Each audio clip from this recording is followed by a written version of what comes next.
Assalamualaikum warahmatullahi wabarakatuh. Perkenalkan, nama saya Denny Suara dengan NPM 22012002. Nah, di video kali ini saya ingin membuat CRUD dan MySQL dengan menginput kode barang, nama barang, dan harga barang menggunakan koneksi dan struktur database. Langkah pertama yang harus kalian lakukan adalah membuka aplikasi SAMBP terlebih dahulu. Kemudian pada Apache dan MySQL kalian klik tombol start keduanya. Nah, selanjutnya kalian buka aplikasi Google Chrome. Kemudian kalian akses website localhost php myadmin. Nah, di sini kita mulai membuat database-nya. Nah, di sini kalian buat database-nya dengan nama table barang. Kemudian apabila sudah, kalian klik tombol create. Nah, di sini saya sudah membuat database-nya. Kemudian di sini saya menggunakan nama tabelnya yaitu table barang. Nah, langkah selanjutnya kalian pergi ke codingannya. Nah, di sini saya ada 5 codingan. Yang pertama itu intik PHP, koneksi, edit, delete, dan style CSS-nya. Nah, di sini saya ingin membahas sedikit mengenai fungsi dari codingan index PHP-nya. Yang pertama itu koneksi PHP. Nah, ini bagian ini menciptakan koneksi PHP yang berfungsi untuk menghubungkan aplikasi PHP ke database. Bagian ini menangani pengiriman data melalui form atau metode POST. Jika ada data yang dikirimkan via form, kode ini akan menangkap nilai-nilai dari input form kode barang, nama barang, dan harga barang.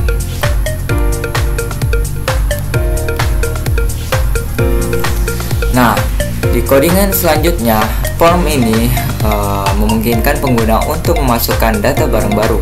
Form ini menggunakan metode POST dan akan mengirimkan data ke server ketika kalian klik tombol button tambah barang ditekan. Data yang dikirimkan adalah kode barang, nama barang, dan harga barang.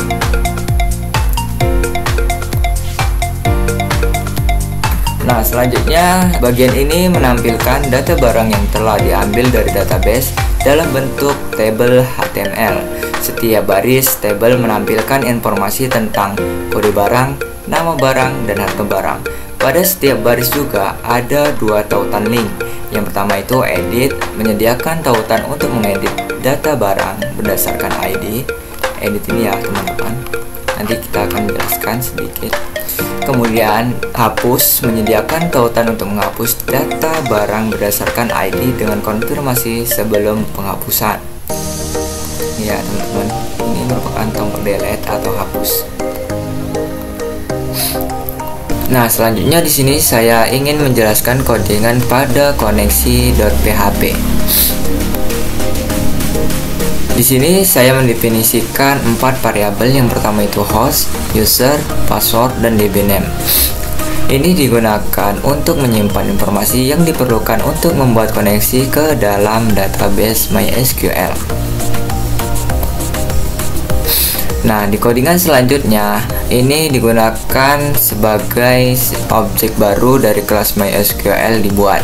Objek ini bertanggung jawab untuk menghubungkan PHP ke database MySQL.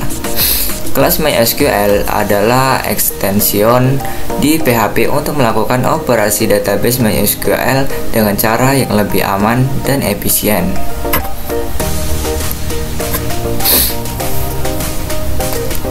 Nah, di codingan selanjutnya, program untuk mengecek apakah terjadi kesalahan saat mencoba menghubungkan ke database. Jika ada error pada koneksi error ini, maka program akan menghentikan eksekusi dan menampilkan pesan kesalahan yang lebih detail seperti koneksi gagal. Kemudian fungsi dari dia ini digunakan untuk menghentikan script lebih lanjut jika koneksi gagal. Nah, selanjutnya saya ingin membahas codingan di file edit.php. Yang pertama itu include koneksi PHP. Nah, baris ini menyertakan file koneksi PHP yang berisi kode untuk menghubungkan aplikasi ke database sehingga kode di dalam file tersebut dapat digunakan di sini.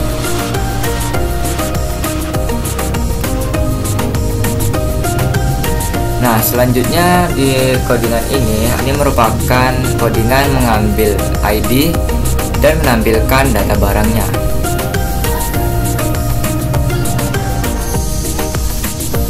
Nah, kemudian codingan ini adalah proses update data. Jika ada perintah post atau misalnya saat form disubmit, data dari form diambil melalui post dan disimpan dalam variabel kode barang, nama barang, dan harga barang.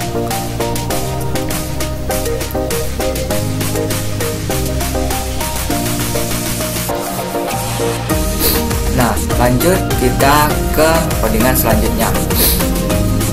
Ini merupakan codingan yang digunakan untuk mengedit data barang, nilai input value diisi dengan data barang yang sudah ada di database, misalnya kode barang, nama barang, dan harga barang, sehingga pengguna dapat melihat dan mengubah data tersebut. Nah, di sini saya lanjut untuk membahas mengenai script dari delete.php. Yang pertama ini PHP include koneksi PHP. Ini menyertakan file koneksi database. Kemudian yang kedua, ID get ID. Ini mengambil parameter ID dari URL. Kemudian yang ketiga, SQL delete from barang where ID. Ini menyusun query SQL untuk menghapus data. Di sini script menyusun query SQL untuk menghapus satu baris data dari tabel barang berdasarkan ID yang berikan perintah SQL-nya adalah SQL delete from barang where ID 5.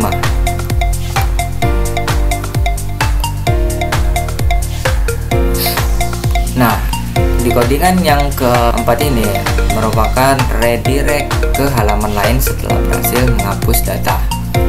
Jika penghapusan data berhasil, script akan mengarahkan pengguna kembali ke halaman index PHP menggunakan fungsi header. Fungsi exit dipanggil setelah header untuk menghentikan eksekusi script lebih lanjut karena header adalah operasi pengalihan yang harus dilakukan sebelum output apapun dikirim ke browser.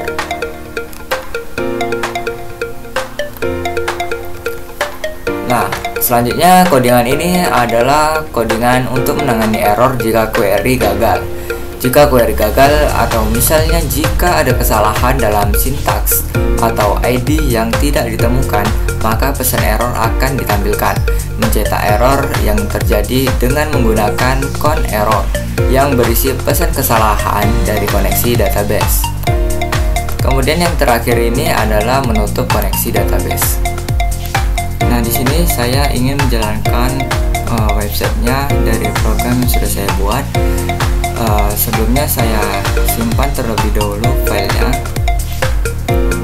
Kalian save saja di sistem C, kemudian kalian cari namanya folder sampp, kemudian kalian cari lagi folder htdocs, kemudian di sini kalian buat folder baru. Nah, di sini foldernya saya buat nama saya sendiri, kemudian kalian klik enter. Apabila sudah, kalian klik 2 kali pada Danis, kemudian kalian save di folder Danis. Begitu juga dengan koneksi.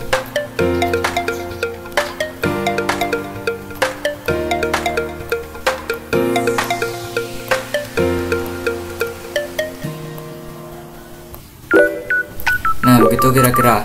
Nah, di sini ada style CSS-nya. Di sini nanti saya akan menjelaskan sedikit mengenai codingan dari CSS-nya setelah website sudah saya jalankan. Kemudian langkah selanjutnya kalian buka aplikasi Google Chrome. Di sini saya akan menjalankan codingannya atau websitenya. Kalian ketik saja localhost garis miring nama folder kalian yang sudah kalian buat tadi, kemudian nama file indexnya. Nah, beginilah hasil akhir dari codingan yang sudah saya buat tadi. Nah, di sini saya ingin mencoba untuk mengisi dari kode barang, nama barang, dan harga barang. Kodenya terserah mau kalian isi apa. Kemudian namanya, nama barangnya saya buat buku saja dengan harga 50.000. Nah, apabila sudah, kalian klik tombol button tambah barang. Nah, pada halaman website ini setelah saya mengisi form dan menambahkan barang baru, data barang yang telah dimasukkan akan ditampilkan dalam sebuah tabel yang berada di bawah halaman ini. Tabel ini berfungsi untuk menampilkan semua data barang yang sudah tersimpan di dalam database. Pada kolom kode barang, kolom ini menampilkan kode untuk setiap barang yang saya masukkan tadi. Gunakan untuk mengidentifikasi setiap barang dengan lebih mudah. Contoh, jika saya mengisi kode barangnya yaitu 456. Kolom ini menampilkan nama barang sesuai dengan yang dimasukkan oleh saya tadi ya. Saya masukkan buku. Nah, selanjutnya pada harga barang. Kolom ini menunjukkan harga barang yang telah saya masukkan tadi.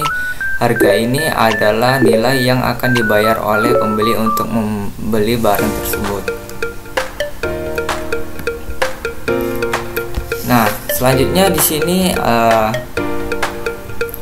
kolom ini menyediakan dua link aksi untuk setiap barang yang ditampilkan. Yang pertama itu edit dan hapus.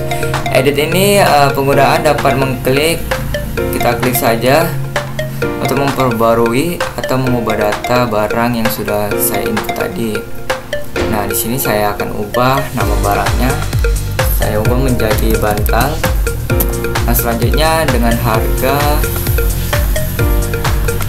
saya ubah harganya menjadi 25.000. Kemudian kalian klik tombol button simpan perubahan. Nah, di sini kode barang, nama barang, dan harga barangnya sudah berubah. Di sini kode barangnya menjadi 456 dengan nama barangnya bantal, harga barangnya 25.000. Nah, di sini saya ingin mencoba untuk mengklik link hapus ini untuk menghapus barang dari daftar. Sebelum penghapusan akan muncul konfirmasi yang meminta saya untuk memastikan apakah mereka benar-benar ingin menghapus barang tersebut. Nah, di sini dia muncul ya. Di sini saya ingin menghapusnya, kalian klik OK saja. Nah, di sini saya ingin menjelaskan sedikit mengenai CSS-nya. Nah, di sini backgroundnya saya sebenarnya ingin menggunakan foto saya. Nah, caranya kalian pergi ke folder yang sudah kalian buat tadi dan sediakan satu foto untuk backgroundnya.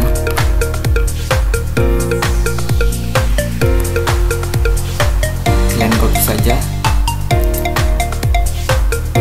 kemudian kalian pindahkan ke folder yang sudah kalian buat tadi.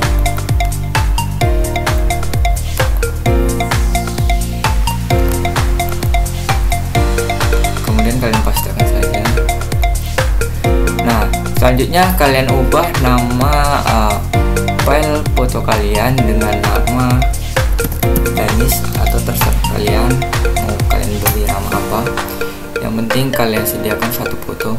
Kemudian kalian pergi ke codingan CSS-nya. Di sini kalian masukkan nama dari file foto kalian yang sudah kalian buat tadi. Di sini nama saya buat Danis. Kemudian kalian save saja, kemudian kalian refresh pada websitenya. Nah, di sini backgroundnya dia berubah dengan foto saya atau gambar saya. Sebelumnya dia warna polos, warna putih. Nah, ini dia berubah menjadi foto saya. Nah, selanjutnya di sini saya ingin mengubah warna pada tombol button ini, tambah barang. Dia berwarna merah, saya ubah menjadi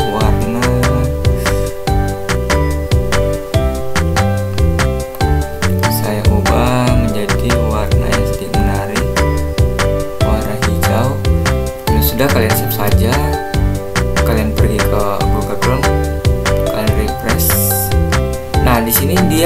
berubah warna menjadi warna hijau. Nah, selanjutnya di sini saya ingin mengubah warna dari form yang ada di kode barang, nama barang, dan harga barang. Sebelumnya ini berwarna merah, kemudian saya akan ubah warnanya menjadi warna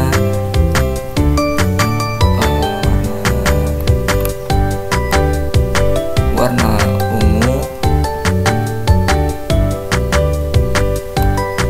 Kemudian kalian save saja, kalian pergi ke website, kalian refresh kembali.